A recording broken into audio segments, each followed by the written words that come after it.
sekeliling kalian dulu. Udah bersih apa belum? Ada sampah Ibu? Aku bersih. Nah, boleh ya yang ada pada sampah, boleh buang sampahnya terlebih dahulu.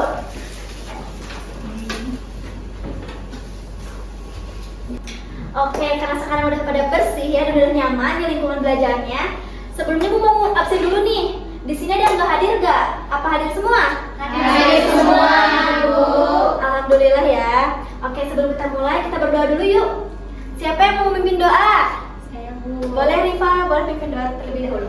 Sebelum memulai pembelajaran, marilah kita berdoa di dalam hati. Berdoa mulai. Berdoa selesai. Oke, sebelum kita mulai, coba gue pengen tanya dulu. Kalian pernah tahu banjir gak? Tahu. Coba Alia, menurut kamu apa sih yang menyebabkan? Itu biasanya kalau hujannya deras, Ibu. Betul banget ya, makasih Alia. Nah, jadi salah satu penyebab banjir itu karena hujan deras. Benar banget nih kata teman kalian. Jadi salah satu penyebab banjir itu adalah karena hujan yang deras. Nah, ada yang mau jawab lagi gak? Kira-kira apa sih penyebab banjir? Aku, Bu. Widih, pada semangat banget nih. Boleh nih Pak? Kalau menurut aku banjir terjadi karena perilaku manusia yang suka buang sampah sembarangan, Bu. Oke, betul banget. Boleh tadi Kak? Kalau menurut aku, banjir itu penyebabnya bisa dari pengundulan hutan, Bu. Betul banget. Boleh Pak lagi Pak? Iya, kayak Rifa, Bu. Kayak suka buang sembarangan gitu. Oke, betul banget ya anak-anak. Jadi banjir itu banyak banget penyebabnya. Karena gak mungkin ada suatu fenomena alam. Karena gak mungkin tiba-tiba jadi banjir tanpa ada penyebabnya, ya kan? Iya, Bu. Jadi setiap peristiwa itu pasti ada sebab akibatnya. Kayak yang tadi teman-teman kalian jelasin. Kalau misalnya banjir itu disebabkan karena hujan yang deras, terus karena perilaku manusia gitu kan yang sering buang sampah sembarangan sampai jadi banjir gitu kan karena si air itu malah meluap karena sampah yang tersumbat gitu.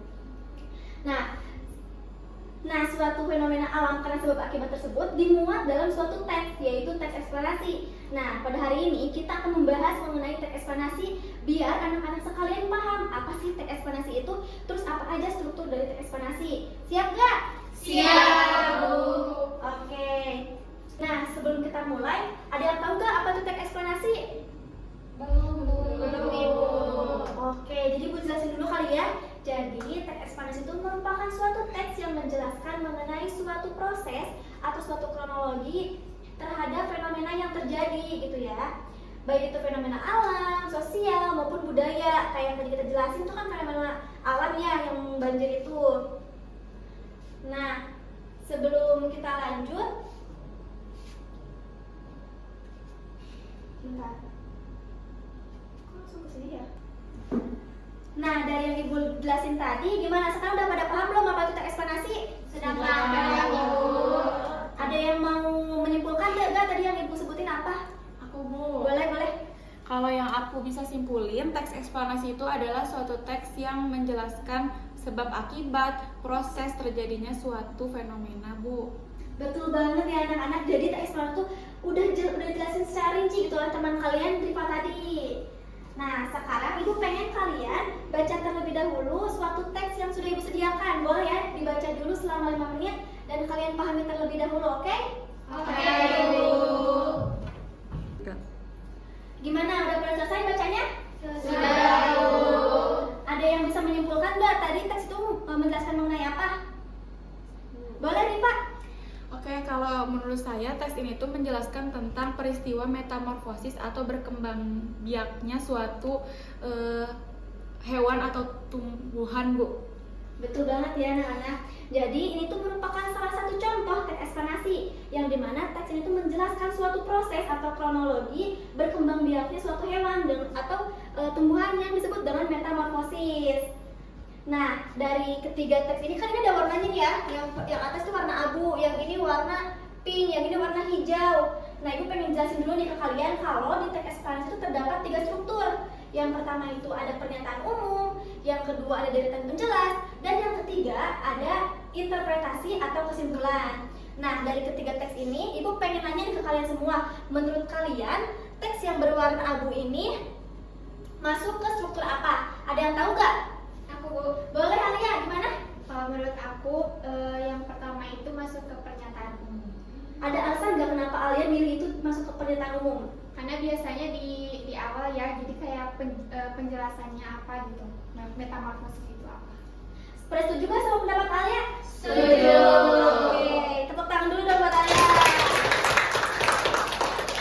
Sekarang lanjut ya, siapa yang mau jawab yang teks warna pink ini masuk ke struktur apa? Aku, Bu. Boleh nih Pak. Kalau teks yang kedua itu bagian deretan penjelas, Bu. Kenapa masuk ke deretan penjelas? Kayaknya karena itu tuh ada prosesnya, terus ada penjelasannya mengenai metamorfosis itu tuh kayak gimana, Bu. Nah betul banget ya, yang Rifa jelasin udah jelas banget gitu. Tepuk tangan dulu buat Rifa. Terus yang warna hijau ini kira-kira masuk ke struktur apa? Coba, ada yang tahu nggak? Oke Bu. Boleh Lala. Jadi yang hijau itu berisinya kesimpulan karena ada di akhir kalimat. Ya betul banget. Paragraf. Betul banget. Tepuk tangan semuanya.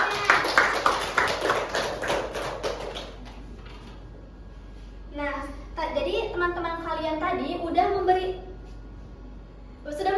sudah memberikan informasi ya bahwa setiap teks itu pasti ada susunan strukturnya. Kayak yang tadi Alia ngejelasin yang warna abu itu tuh masuk ke pernyataan umum. Terus tadi Rifa ngejelasin yang warna pink itu masuk ke deretan penjelas. Terus Lala juga ngejelasin yang kotak ungu itu masuk ke kesimpulan gitu kan.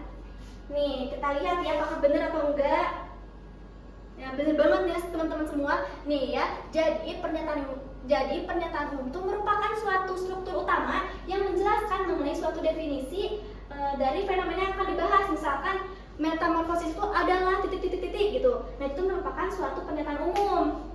Terus yang deretan penjelas juga kayak itu merupakan suatu teks yang menjelaskan suatu prosesnya, kayak kronologinya, kayak misalkan metamorfosis itu dimulai dari dimulai dari itu gitu. Lalu yang terakhir ada interpretasi, yaitu kesimpulan. Jadi kita tuh menyimpulkan hasil akhir gitu dari yang telah kita tulis, dari pernyataan umum dan juga deretan penjelas itu disimpulkan gitu ya.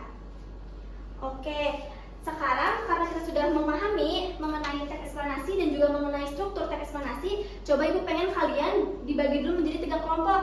Karena ini kebetulan ada 3 baris, jadi kelompoknya per baris aja ya. Setuju gak? Setuju. Oke, Ibu mau membagikan kalian suatu LKPD yang sudah Ibu siapkan biar kalian lebih paham apa sih yang sudah Ibu jelaskan tadi gitu. Siap? Siap. Oke, boleh ya langsung dikerjakan selama 5 menit. Nanti kalau ada yang mau ditanyakan boleh ditanyakan kepada Ibu. Gimana, ada yang mau tanya?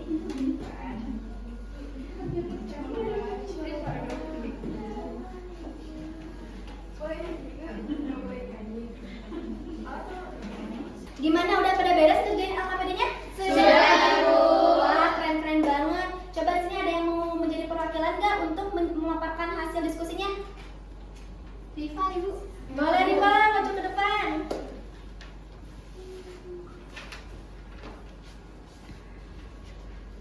Jadi dari hasil kerja kelompok kami menganalisis suatu struktur teks eksplanasi mengenai longsor. Nah, di paragraf pertama itu masuknya ke pernyataan umum, Bu, karena tadi ada definisi. Kemudian paragraf kedua tuh masuk ke deretan penjelas, dan di akhir itu ada kesimpulan, Bu. Betul banget, tepuk tangan dong buat Rifa. Oke Rifa, boleh duduk lagi. Nah, jadi sekarang kan udah pada paham ya mengenai struktur teks eksplanasi dan juga mengenai contoh dari teks eksplanasi. Tadi juga teman-teman sudah menjelaskan sudah menjelaskan hasil dari pemaparan LKPD, menjelaskan hasil diskusi dari kelompoknya. Nah, berarti Ibu anggap kalian di sini semua sudah pada paham, oke? Oke. Alhamdulillah ya, sekarang kita sudah memasuki tahap akhir. Alhamdulillah ya, sekarang kita semua sudah memahami mengenai struktur teks eksplanasi dan juga mengenai apa itu teks eksplanasi. Semoga yang Ibu sampaikan hari ini sangat bermanfaat gitu untuk kalian semua suatu saat nanti. Ibu ucapkan terima kasih kepada anak-anak semua yang sudah hadir gitu ya di pertemuan kita hari ini. Semoga kalian sehat selalu agar kita bisa bertemu lagi di minggu depan.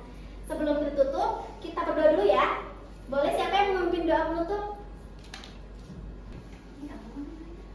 Coba ngomong ulang lagi yang boleh Lindanya. Saya, Bu. Boleh, Indah? Baik, teman-teman, sebelum agamanya masing-masing, berdoa dalam hati, mulai.